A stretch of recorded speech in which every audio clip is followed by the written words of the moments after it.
Hello everyone, कैसे हैं आप सभी। यदि आप उत्तराखंड के प्रवक्ता के एग्ज़ाम की तैयारी कर रहे हैं या उत्तर प्रदेश पीजीटी का एग्ज़ाम भी देना चाहते हैं तो बिल्कुल निश्चित रूप से मैं आप दोनों विद्यार्थियों के लिए, एक तो पीजीटी वाले बहुत ध्यान से सुनेंगे, एक टेस्ट सीरीज़ में लेकर के आ रहा हूं, और जो प्रवक्ता वाले जो उत्तराखंड के एग्ज़ाम के लिए भी एक टेस्ट सीरीज़ लेकर के आ रहा हूँ।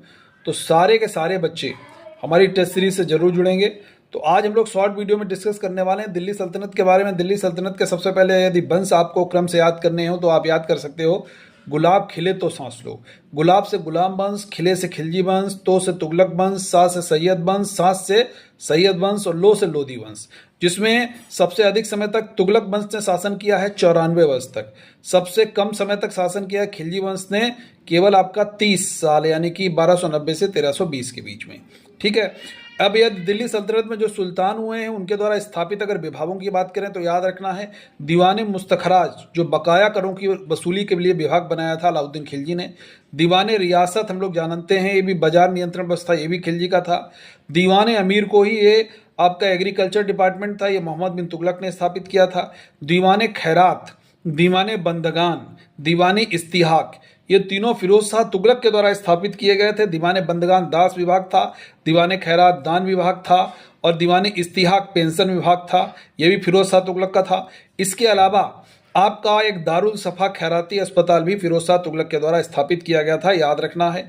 इसके अलावा एक विभाग था दीवाने वकूफ़, जो व्यय के कागजों की जांच करता था, यह जलालुद्दीन खिलजी के द्वारा शुरू किया गया था, याद रखना है। अब यहाँ पर कुछ दिल्ली सल्तनत के जो शासक हुए उनके मूल नाम याद रखिएगा। गयासुद्दीन तुगलक का मूल नाम है गाजी मलिक, अलाउद्दीन खिलजी का मूल नाम है अली गुरसास्प, सिकंदर लोदी का मूल नाम है निजाम खान, मोहम्मद बिन तुगलक का मूल नाम है जौना खान। तो ये आपकी इम्पोर्टेंट जो है इन्फॉर्मेशन आपको इसी तरीके से हम लोग 1 से 2 मिनट 3 मिनट के वीडियो में आप लोगों को देते रहेंगे। आप लोगों को करना क्या है, उत्तराखंड प्रवक्ता के एग्ज़ाम में इनरोलमेंट कीजिए और हमारे कोर्स से जुड़िए ताकि आप निश्चित रूप से सफलता प्राप्त कर सकें।